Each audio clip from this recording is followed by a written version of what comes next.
The body of 34-year-old Nicole Brown Simpson, ex-wife of O.J. Simpson, was found after midnight on the sidewalk outside her West Los Angeles home. Next to it, the body of an unidentified 26-year-old man. Both had apparently been stabbed.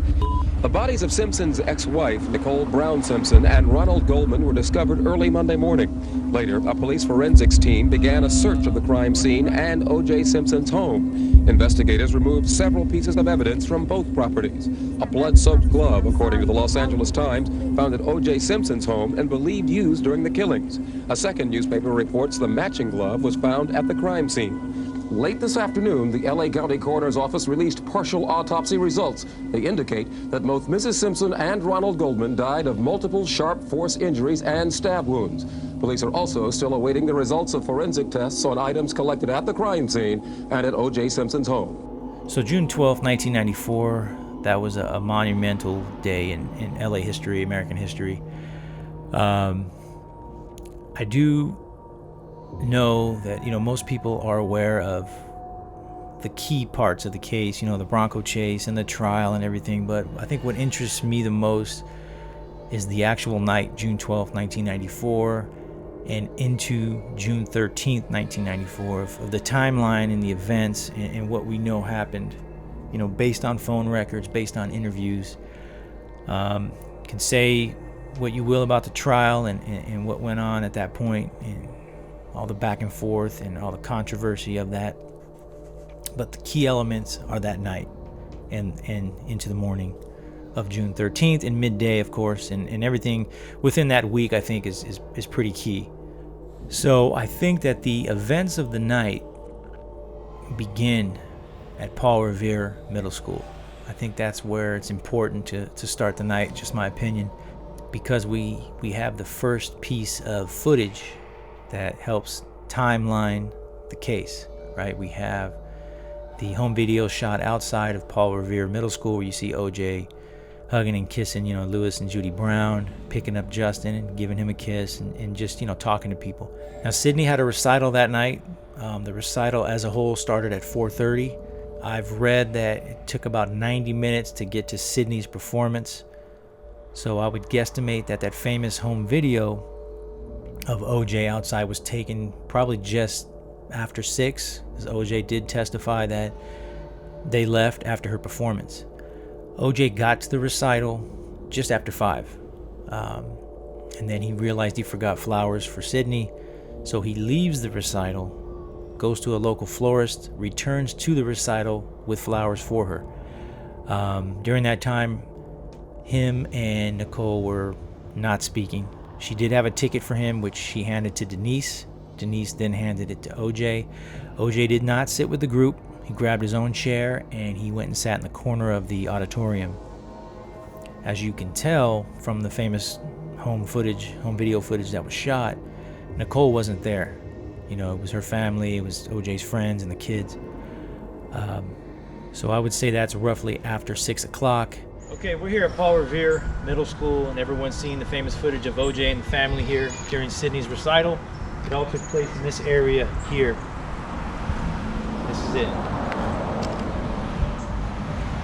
I believe they were standing somewhere in this area there, by the fencing, by the wrought iron there. Kato Kaelin. What was the very next time you saw the defendant that day?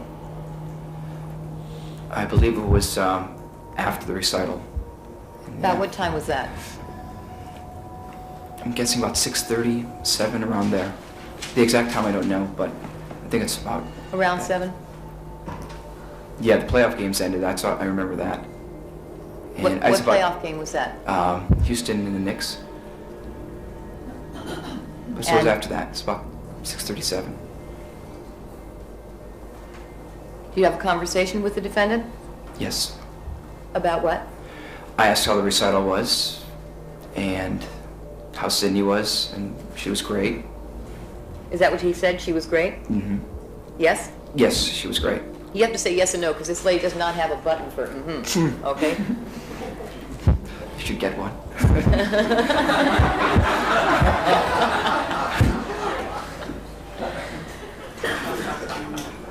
Okay, what was the defendant's mood like at that point, about 7 o'clock? Not upbeat, not downbeat. I thought he was tired. Did he seem relaxed? Yes. Make any mention of Nicole? At the second conversation? Yes, at about 7 o'clock. Did the defendant mention anything to you about Nicole? That you saw her at the dance recital. And what else did he say? That her and a friend, they were wearing tight outfits. And And it make was, some mention about that? Make some comment about that? it was a comment of being able to dress that way when they're older. And what was his tone of voice? Was it angry? No. What was it? Kind of matter of fact. What was he saying? He wondered how they'd look in those outfits when they got older? Yes. Was that it? I'm it asking was- you. Oh, it was the exact wording I don't know was if they're going to be grandmas, they can't wear those outfits, something like that. So, when they older. Okay. So you spoke to the defendant for how long at that point? I don't know the exact how many minutes. About a half hour. What happened after that? I asked if I could take a jacuzzi. And did he say yes? Yes. Did you do that? Yes. And for how long did you stay in the jacuzzi? I stayed in there about a half hour. Had you ever used the jacuzzi before? No. Was that the first time? Yeah, I mean, I swam in it once before, but I never actually used it, sat in it to use it. How long did you stay in the jacuzzi? I think it was about a half hour. So you got out about when? I think when I got out of there it was about 8:30. About. And after you got out of the jacuzzi, what did you do next? I made a phone call To who? to a friend named Susan. And while you were on the phone, did you have contact, when you were on the phone with Susan, did you have contact with someone else? No, I don't think it was. Did you see the defendant while you were on the phone with Susan? No. I think it was after he came to my room. The defendant came to your room? Yes. And what did he say to you? That I forgot to turn the jacuzzi off. And by that time, were you still on the phone with Susan? Or had you hung up? I think I hung up. And what did the defendant say to you?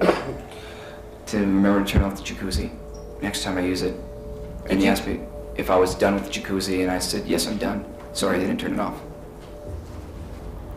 And did you come out of your room to say that to him? To have that conversation? I was at my doorway, I believe. Where was he? Outside the door. How many feet away were you from each other? I think 3 feet. Did you notice any injury to his hands or that he was bleeding from his hands in any way? No. Was there anything unusual about his behavior at that time? No. And we do know that Nicole had a party of 10 that were on their way to Mezzaluna, the restaurant where Ronald Goldman worked. They had reservations at 6:30. They showed up about 6:45. Party of 10 was seated inside, and Ronald Goldman, upon seeing that it was Nicole and her party, he said he didn't want to wait on the table because he knew her. So a waitress by the name of Tia Gavin waited on the table. During Tia Gavin's testimony, she addressed that the party of 10 arrived between 6:45 and 6:50, and that Nicole was wearing the short black dress with a black blazer over it. The check was closed out at 8:18. Tia Gavin testified that it was between 8:30 and 9 o'clock that the party left. We do know that Judy and Louis Brown left on the San Vicente side of the restaurant, and that's where she dropped her prescription glasses in the street, and they took off back to Dana Point. That is the location, the former location of Mezzaluna. Now it's something else. It has been a few things over the years, but that's where Ron Goldman worked and where Nicole and the family came night of the murders. Nicole, the kids, and Sydney's friend named Rachel Berman walked across the street and went to Ben & Jerry's Ice Cream and got some ice cream. Traffic is pretty loud here on San Vicente, but here's the location of where Ben & Jerry's was, Suite 101, where Nicole and the kids and Sydney's friend Rachel Berman came after they ate at Mezzaluna. They walked into this right here, got some ice cream, and took it home. Now, Rachel Berman, that's an interesting side note. She was supposed to spend the night at the 875 South Bundy residence that night with Sydney. They were going to have a little mini slumber party. So we know that Rachel's father called the residence and said, hey, he's got to pick up Rachel. After all, she can't spend the night. And he goes to pick her up, and from about 9 to 9:15, him and Nicole talk, and then he takes Rachel and they leave. And that's an interesting piece of, I guess, trivia, if you want to call it. I think that it's a big what if, because what if Rachel had spent the night? Now, I know when I had slumber parties as a kid, we would stay up late, be in different parts of the house, hanging out.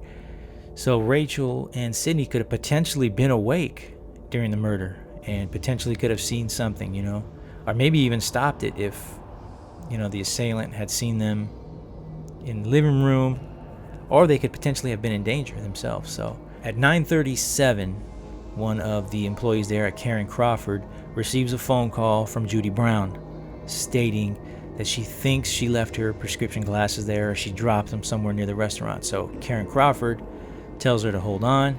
She walks outside, and in the gutter street area on the San Vicente side of the restaurant are Judy's glasses. So Karen picks them up, comes back inside, tells Judy she's found them, hangs the phone up, puts the prescription glasses in an envelope, seals the envelope, and writes, "Prescription glasses, Nicole Simpson, will pick up Monday." Traffic was extremely loud to get any kind of good audio here. Here we are at the corner of San Vicente and Gorham, where the Mezzaluna restaurant once stood. And this is the San Vicente side here. This is where Judy Brown dropped her prescription glasses into the street gutter on the San Vicente side of the restaurant. It was in this area right here. Now, a few minutes later, she receives another call. Karen Crawford. About how long after the first phone call did you get the second phone call? About 5 minutes. Would you estimate then about 9:45? Yes. Did you recognize the person who called you? Yes, I did.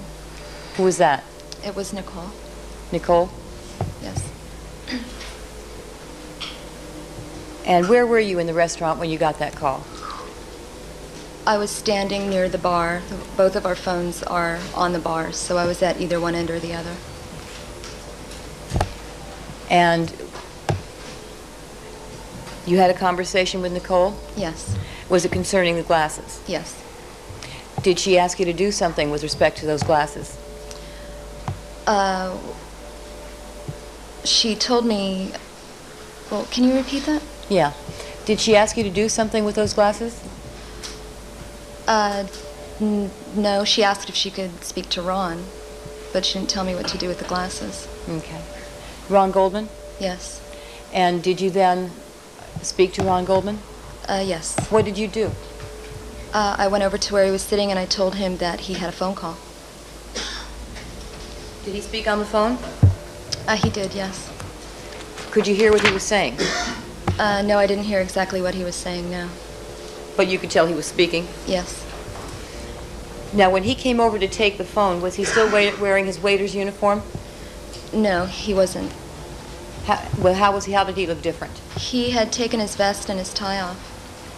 Other than that, what was he wearing? He was wearing black pants and white up on top. White dress shirt? Yeah.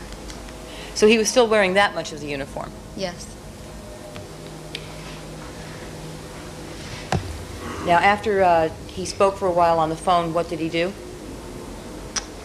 He hung around for a couple of minutes, and then he asked me to give him the glasses, and I did.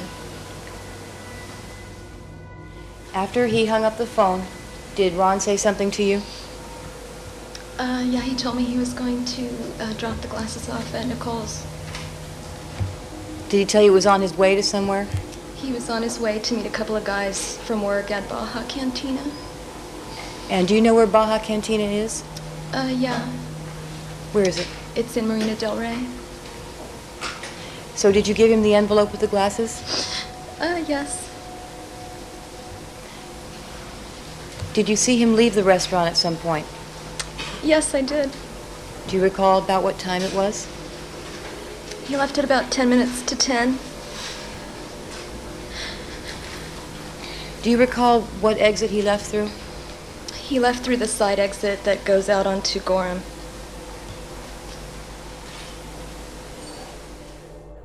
Ron clocks out at 9:33 p.m., but he doesn't leave right away. He hangs out with a couple of the managers, a Richard Arbellino and a John DeBello, Karen Crawford. Okay. Do you recognize what's being shown there? Yes, it's a time card. All right. And is that Ron Goldman's time card? Yes. And that's for the week ending June the 12th? Yes. Can you see Sunday, June the 12th indicated on that card? Yes.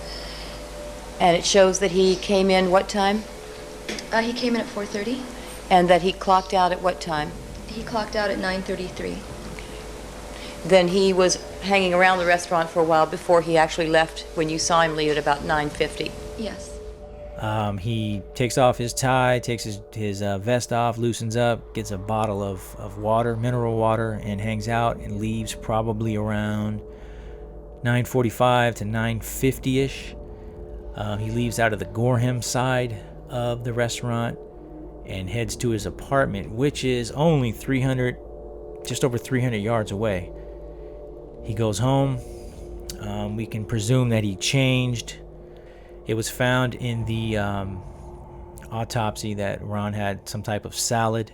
So we know that his clothes were found draped over the door. So you figure if he leaves at 9:48 to 9:50, gets home, let's call it 9:55 to 10 o'clock, borrows his friend's car, and Andrea Scott borrows her car and drives it to Nicole's and parks on the east side of her back alley to return the glasses. And we all know what happens then. Now, that puts it just after 10. So anywhere from 10 to 10:15, I believe that's when Ron arrived there. White dress shirt.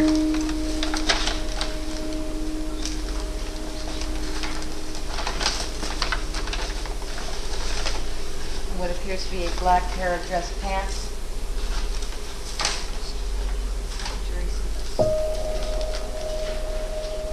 Do you recognize what we're showing you here? Yes. What is it? It's Ron's shirt and pants. Yeah.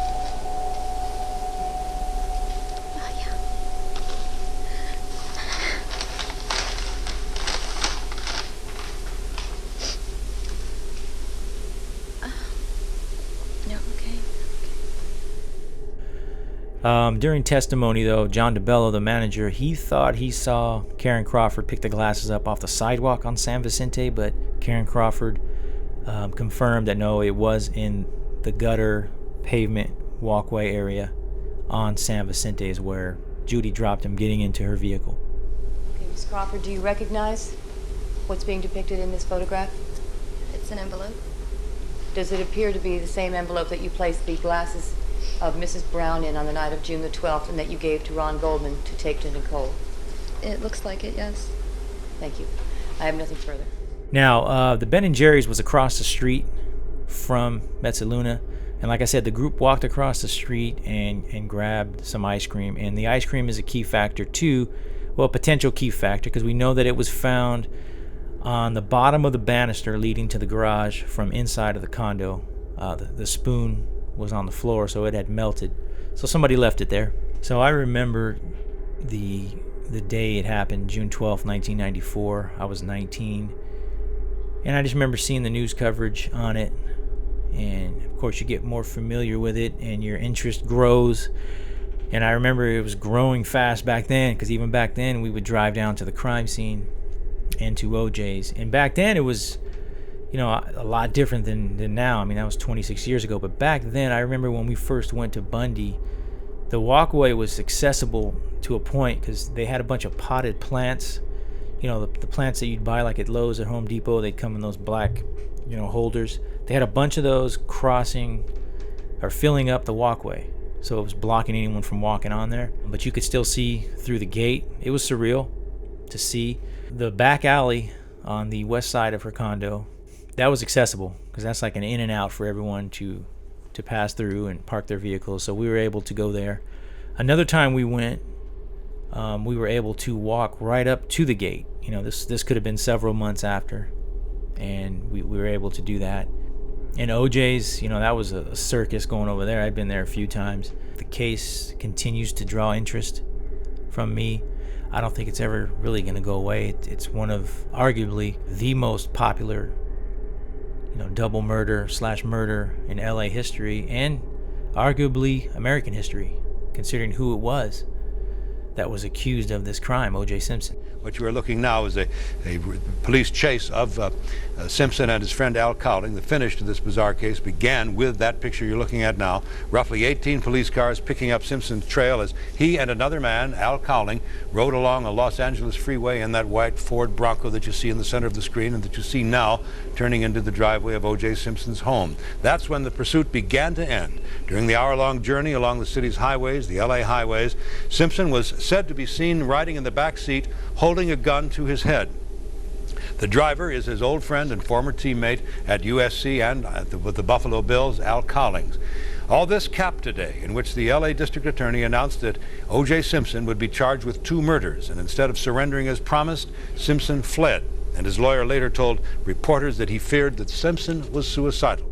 Alan Park, the limousine driver that night for O.J., was slated to be at Rockingham by 10:45 to pick O.J. up and take him to the airport for an 11:45 flight. Park wanted to be to 360 Rockingham by 10:35, just to be about 10 minutes early. He ended up getting there at 10:22 to 10:23. Alan Park, because he's a limo driver, he stated that he's always looking at the clock because he's got deadlines to pick up people, drop people off, flights to make, so on and so forth. So his timing is precise, it's accurate. He heads northbound on Rockingham, passes the Rockingham gate by mistake, so then makes a right heading eastbound onto Ashford. And at that point, he decides that the Ashford gate is going to be easier for him to navigate through when he picks up OJ. So he continues eastbound on Ashford, makes a U-turn, and heads westbound back on Ashford and parks on the north side of Ashford across the street from the Ashford gate. In which point he gets out, goes to the back of the vehicle, smokes a cigarette, sits back down in the car when he's done with his cigarette, listens to the radio for a bit, at which point it is now 10:25. At 10:39, Park heads westbound on Ashford, makes a left onto Rockingham heading southbound, puts the car in reverse heading northbound back on Rockingham, and makes a left turn heading eastbound on Ashford and noses into the Ashford gate. It is now 10:40. Alan Park. When you pulled up to the Ashford gate, sir, the location shown by the green arrow, can you tell us what time it was? That was at 10:40. And how do you know that? Because I looked at the clocks again. I'm sorry? I looked at my watch and the clock again. And the clock? Yeah, You looked at your clock and your watch a lot that night. a lot. Why is that? Because when you're a limo driver, you're set pretty much on schedules. So you're looking to see if you're on time, how long you have to get to the airport, things like that. Now, you indicated, I think, that you turned off your headlights and you left only your parking lights on? Yes. All right. At 10:40, Yes. what happened next? That is when I got out of the car, and there was an intercom at the gate, and I was using that intercom to buzz the house, and I buzzed it and there was no answer. I proceeded to buzz it a few more times. There was still no answer. So that's when I decided to get back in the car and call my boss's voicemail. And calls his boss, Dale St. John. Now, Dale St. John was the normal regular driver for OJ, but he couldn't work that night. So he pages St. John and then buzzes again. No answer. It is 10:43 now when Park gets back out of the vehicle after paging St. John and buzzes it again. No answer. At 10:46 and 30 seconds, Park calls his mother, who is at his father's house, to get Dale St. John's home phone number. At 10:49, Park calls Dale St. John at his home. There is no answer. He hangs up, gets out, buzzes the intercom again. No answer. At 10:52, Park's phone rings, and it is Dale St. John, and they have a conversation for 2 minutes and 55 seconds. This is all verified and confirmed by phone records. And within that 2 minutes and 55 seconds, St. John tells Park that OJ usually runs late. And he asks Park, is there a light? Can you see if there's a light on downstairs in a pantry area, which is where OJ usually watches television? Park tells St. John, no, there's maybe a light on upstairs, but other than that, the house is dark. During the phone call between St. John and Park can see Kato through the gate, emerging on the Ashford side of the house. At the time, he didn't know who that was. He didn't know, he had never met Kato. So anyways, he sees a man coming out, white male with a flashlight, looking around, looking back towards the Rockingham side. We all know now that's Kato investigating those three thumps that he heard that could potentially have been an earthquake or a prowler. Park and St. John end their phone call at 10:55 and 12 seconds, all confirmed by phone records. Also during the phone call, behind Kato, there is a 6 foot, 200 pound black male in black clothes emerge near the Rockingham driveway and where the entrance of the house meet. This figure crosses over the entrance and walks into the house. This figure walks into the front door. Alan Park talks to his boss for about 30 more seconds and hangs the phone up, in which point Park gets out, buzzes the intercom again, and within seconds, it's OJ, and says he overslept, he's going to take a shower, he'll be down in a few. Alan Park. When did you first see this person? It was almost simultaneously. It was seconds after I saw him. And this 6 foot, 200 pound African American person in all dark clothing, was he moving? Was this person moving quickly or slowly? Not quickly, not slowly. A good pace walk, it seemed to be. And moving in what direction, sir? Into the house, or towards the house. Did you form an opinion as to whether this was a male or female? No. And when you saw that person, did that person walk into the entrance? Yes. After that person walked into the entrance, what did you do? I then proceeded to, I was still talking to Dale at the same time. I said, somebody's here. He said, fine, finish the job, take him to the airport, and I'll see you tomorrow or whatever. I hung up the phone, and I still waited it was about another 30 seconds or so before I got out of the car. But before that, I was still waiting for somebody to open the gate. I figured somebody was going to come open the gate for me. Okay. They still didn't. How long after you saw the 6 foot, 200 pound person in all dark clothing go into the house did you continue to talk to Dale St. John? Oh, it was just anywhere between 10 to 30 seconds. It wasn't very long. So on the phone bill in front of you, sir, and that last call where it indicates 10:52 and 17 seconds, does it indicate how long the phone call was for, the duration of the call? Yes, 2 minutes and 55 seconds. Okay, and does that comport with your memory of the length of the phone call? Yes. So you would have hung up with him at 10:55 and 12 seconds? Yes.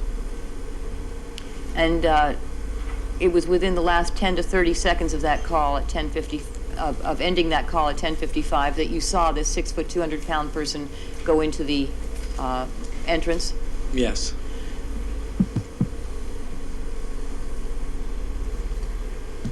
After you hung up with Dale St. John, you said you sat for another 30 seconds or so? Yes, I did. Why was that? This is leading to suggesting we cover this. That was foundational, Your Honor. Sustained. After you indicated that you sat for another 30 seconds. Why did you sit for another 30 seconds in your car after you hung up? Because I was waiting for the gate to be open. I figured somebody's home, they saw me, they're gonna let me in. And did Kato Kaelin come over to let you in? No, he didn't. And did the 6 foot, 200-pound person dressed in all dark clothing come to let you in? No. And after 30 seconds, what did you do? That's when I got back up and out of the car and rang the intercom. This time there was an answer, which was Mr. Simpson. He told me that he overslept and he just got out of the shower and he'd be down in a minute. How many times did you have to ring the buzzer this time before it was answered? Back to the former question. How many times did you have to ring the buzzer? Or you can answer the question. Can you repeat it? How many times did you have to ring the buzzer this time before it was answered? Oh, it was just, he answered it pretty much immediately. As soon as you rang? Yes. Just after the acquittal, OJ did a video himself called OJ the Interview, where he gives you his side of the story and he takes you into the house and out and around the house, kind of explaining his side of everything. And here's a piece from that. As I walk down my driveway, as you can see, it's easy to see me. Alan Park testified on the stand that he had a view from the end of my garage right up here, actually to the front of my house. And this is, I guess, represents some of the biggest frustration I had, not only during the trial, but after the trial, when Marshall Clark tried to create some impressions that, fortunately, the jury didn't buy it. Unfortunately, the pundits bought it. They sold it to you, and a lot of people out there, I see in interviews that we do on Man on the Street, they ask this question. You notice that Ross Becker asked me, who was the shadowy figure that came across the driveway? Bill Curtis, who did a very fine 2 hours on A&E, even felt, I asked a question at one point about a shadowy figure coming down the driveway or across the lawn and entered the house. One guy even said, who was the guy Alan Park saw climb the wall? The facts are, nobody, at no time I should say, did Alan Park indicate that he saw anybody climb the wall, come down a driveway, cross a lawn, or even come across the driveway. That was a figment of Marsha Clark's, in her mind, and she tried to sell that to you, and unfortunately a lot of you people bought that. What Alan Park testified to, that there was a person that was right about here. He put an X on an exhibit to prove it. Right here was where my golf bags were placed, where I walked out of my house, put my suit bag down, looked into my golf bag. When he was let into my property by Kato Kaelin and they arrived here, right here was a suit bag, which Alan Park thought was a duffel bag. As we know now, it was a suit bag. Later on, you saw me on the plane and got off the plane with it, and my golf bag. That's all he saw. In the time he arrived here was 10:20. I guess he was here until after 11 o'clock. That is the only activity outside of my house that he witnessed. Well, the problem with that, in my opinion, is it's completely inconsistent with what Alan Park testified to. After the phone call ended, per phone records, at 10:55 and I believe 12 seconds, somewhere in there, it was just before that hang-up, is when Alan Park saw that figure come across the entrance area and then into the entrance of the home. After Park buzzed again, OJ answers the intercom, saying that he overslept, he just got out of the shower, and he'll be down in a minute. And that's completely inconsistent with what OJ's saying here, that he was outside with his bags. If he was not just getting out of the shower, if he did not oversleep, there would be no reason to say these things. And by the way, nobody was answering the buzzer. Nobody was answering the intercom up until after 10:55. And OJ had a flight to get to. So you would think he'd be listening out for his intercom or his buzzer to buzz back. So it's just completely inconsistent with what actually happened that night. Kato opens the gate for Park. Alan Park pulls into the Ashford side of the house and pulls up near the front door area of the home. Now, Alan Park testified that it had been about 5 to 6 minutes after OJ was on the intercom telling him he overslept that OJ emerges from the front door wearing a white collared shirt and stonewashed jeans. He's carrying what appears to be a garment bag. Kato helps load golf bags. I don't know who loaded the garment bag into the car, but there was a small bag that was resting near OJ's Bentley, and that Kato noticed on the ground. Did you offer to go and get that bag that was marked with a B on this diagram? That I was going to take it, pack it, yes. Did you offer to get it for the defendant? Yes. What was his response? He'll get it. He said he would get it? Mm-hmm. Yes. Kato offered to grab the bag. OJ said, no, I'll get it. You know, of course, that bag has been an object of contention over the years of what was in the bag. It was never recovered, this type of thing. And what we do know, it was not recovered. You know, now as to what happened to that, that's up to speculation. OJ mentions that they have to go, you know, because they are running late. So by that point, it's probably close to 11, right around that time, maybe a little bit after 11. OJ's flight is at 11:45. During the limousine ride, Alan Park testified that OJ mentioned a few times how hot it was. When asked by Marsha Clark if Mr. Park remembers how the weather was that night, he said it was normal June gloom, foggy, probably 68 to 70 degrees. Marsha Clark asked Alan Park if he was sweating himself, and he said no. Now, Park offered to OJ to turn the AC on, and he remembers hearing it turn on. OJ had a window down. OJ, like I said, mentioned how many times he felt that he was hot and that he shouldn't rush, and he feels like he forgot something from the house. They get to the airport at about 11:35. When helping him unload everything from the trunk, Park noticed there was beads of sweat on OJ's forehead. And at that point, OJ took off and caught his flight at 11:45.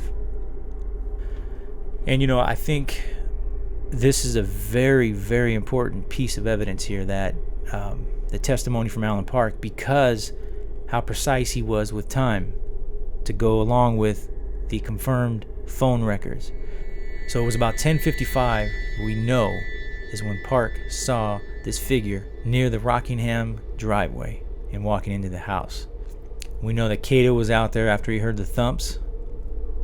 We know that OJ emerged 5 minutes after he was seen walking into the house. All the lights turned on. This is what Park testified at that point. Once that figure walked into the house, all the lights turned on.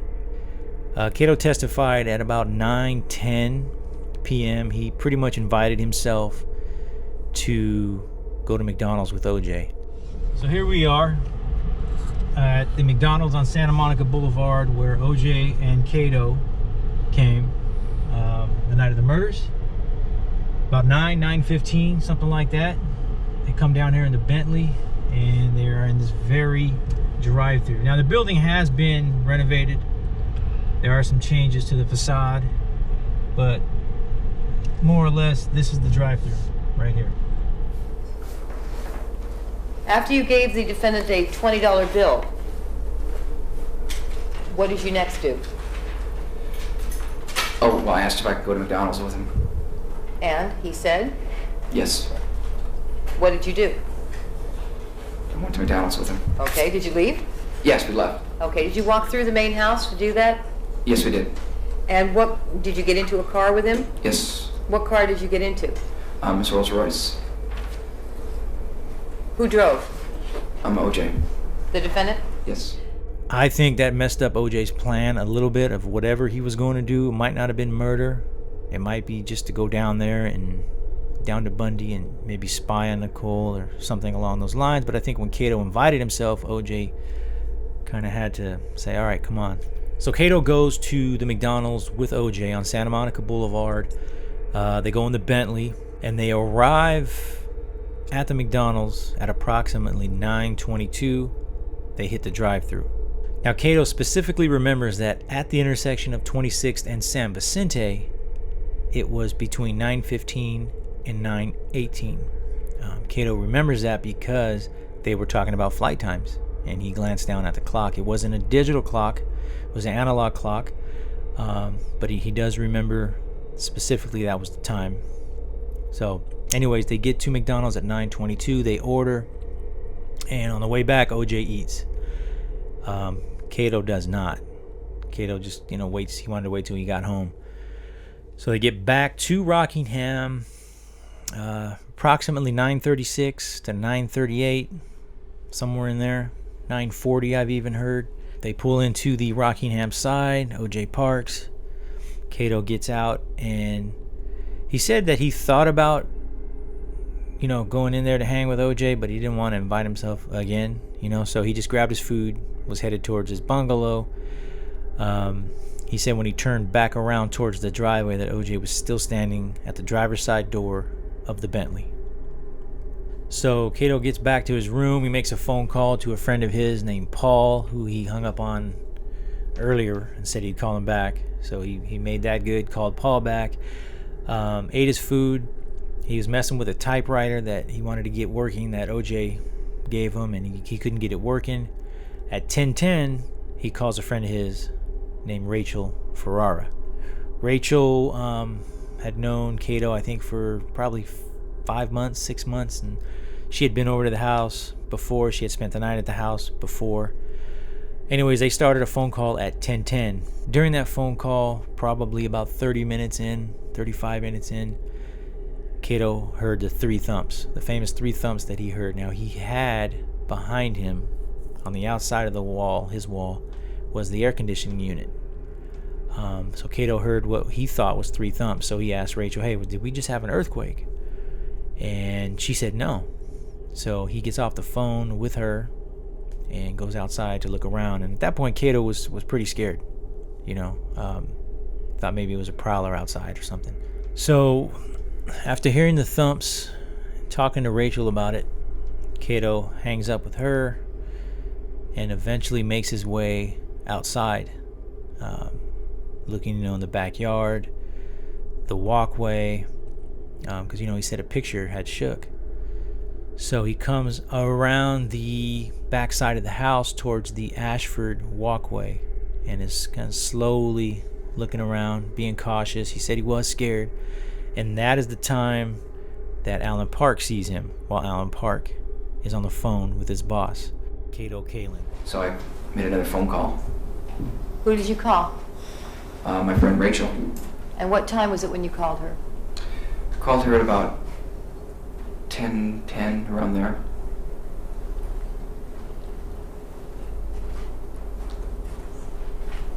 During that phone call, did something unusual occur?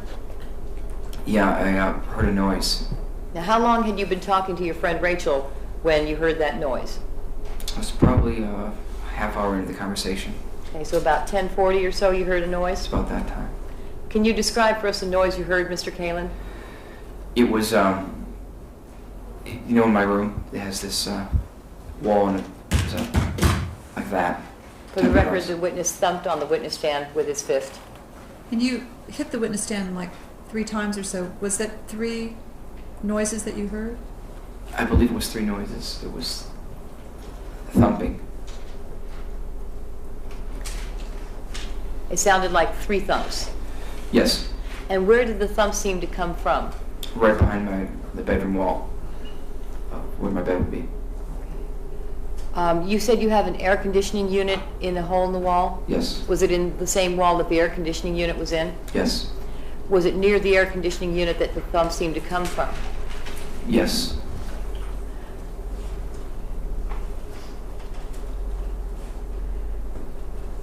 What happened when you heard those thumps?